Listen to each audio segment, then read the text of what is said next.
مودی حکومت کی جانب سے کشمیر کی آئینی حیثیت میں تبدیلی کے متنازع اقدام کے 4 ماہ بعد بھی سیاسی قائدین نظر بند ہیں۔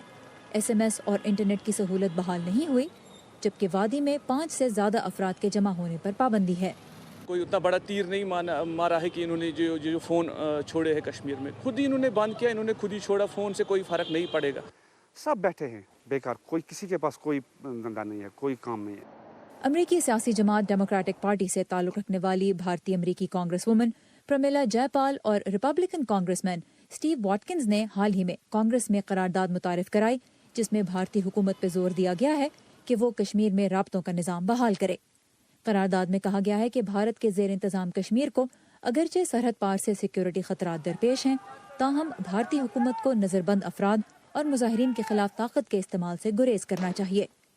اس سے پہلے نومبر میں مسلمان اراکین کانگریس الہان عمر اور رشیدہ طلیب نے بھی ایک قرارداد پیش کی، جس میں کشمیری عوام کے حق خود ارادیت کا دیرینہ مطالبہ تسلیم کرنے پر زور دیا گیا۔ تاہم یہ دونوں قراردادیں علامتی ہیں۔ یہ کیسے ممکن ہے کہ بھارت، جو امریکہ کا اہم اتحادی ہے، ہمیں کہہ رہا ہے کہ امریکی سفارتکاروں کو کشمیر داخل نہیں ہونے دیا جا سکتا؟ امریکی کانگریس میں 4 ماہ کے دوران کشمیر میں انسانی حقوق کی صورتحال پر 2 سماعتیں بھی ہو چکی ہیں۔ ایک موقع پر کچھ ارکان نے بھارت کے زیر انتظام کشمیر کو انسانی حقوق کی پامالیوں کے لحاظ سے دنیا کا خطرناک ترین علاقہ قرار دیا۔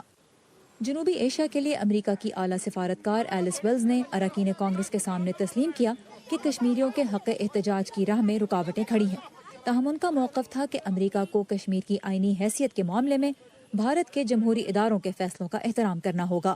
کشمیر کے مسئلے پر بھارتی حکومت سے بات ہوئی ہے۔ امریکہ کشمیر کے مسئلے کا قریب سے جائزہ لے رہا ہے اور وہاں کی صورتحال کے پیش نظر امریکی شہریوں کو کشمیر جانے سے روک دیا گیا ہے۔ بھارتی حکومت کا موقف ہے کہ حالات معمول کی جانب لوٹ رہے ہیں، لیکن کشمیر کی سنسان سڑکیں اور سیکیورٹی کی بھاری تعداد میں موجودگی ایک مختلف حقیقت بیان کرتی ہیں۔ سارا زمان، وائس آف امریکہ، واشنگٹن۔